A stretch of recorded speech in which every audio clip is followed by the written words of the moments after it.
While negotiations for phase 2 of the Gaza ceasefire loom, further north, another truce hangs in the balance. Israel defied the terms of a ceasefire with Lebanon's Hezbollah by refusing to fully withdraw its troops from the border this week. The Israeli army says that it will maintain 5 strategic positions until the Lebanese National Army is capable of taking over. Well, joining us now is Ali Mamouri. He's an expert in Middle East studies and a research fellow at Deakin University. Ali, thank you so much for taking the time to speak with us this morning. Thank you for having me. So Israel says that it is not withdrawing all of its troops. It has withdrawn a majority of them, but they are going to hold on to these 5 strategic positions. Is this a clear breach of the ceasefire? Of course, according to the ceasefire, the full withdrawal should happen 60 days after the deal, which was late January. Israel, however, extended the time until 16th of February, and now they are talking about keeping their troop for a long time. This is a clear breach of the ceasefire deal.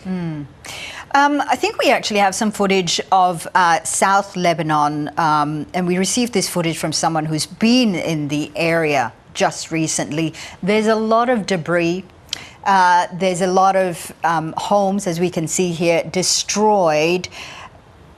Is there a threat to Israel that still exists on the border? You know, is this presence of the remaining Israeli troops justified given the amount of debris and destruction that's there? There are a number of entire villages destroyed there in southern Lebanon by Israeli forces. But these 5 positions have some kind of vantage priority over the Israeli side. So Israel is afraid of the withdrawing from there and opening a space for Hezbollah to return again and to maintain the power again, as happened in 2006. Yeah. They want to maintain some kind of full-time security for their northern villages and cities. Okay, but the Israeli army says that they will hold on to these 5 strategic points until the Lebanese army is capable of taking over. When will that be? This is some kind of manipulation. It's clear that means that this is a long-term and long-time organization, because they are depending the full withdrawal to some other part of the deal about disarming Hezbollah, which is something is not possible to happen in short time. So that means we're gonna stay here until we make sure 100% Hezbollah is not capable of posing any kind of a threat to Israel, which is not possible to happen in short time. So this some kind of breaching the ceasefire to gaining some kind of priority and upper hand in the position. Okay, but now it does seem that Lebanon's long-time political instability is receiving some reprieve now with the appointment of Nawaf Salam as the Prime Minister. And he's outlined that the flailing economy is his priority. Does that mean that the south of Lebanon and Israel's position on the border is not something he's willing to look at? It seems so, because realistically they know they don't have that much capability and that much tools to put pressure on Israel.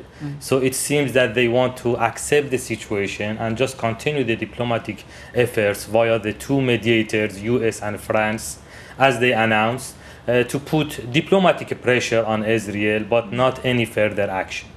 So Hezbollah's troops, or the numbers, have been weakened by the Israeli bombardment and Israeli attacks. What about politically? How much influence does Hezbollah still have in Lebanon in terms of the politics and the new government?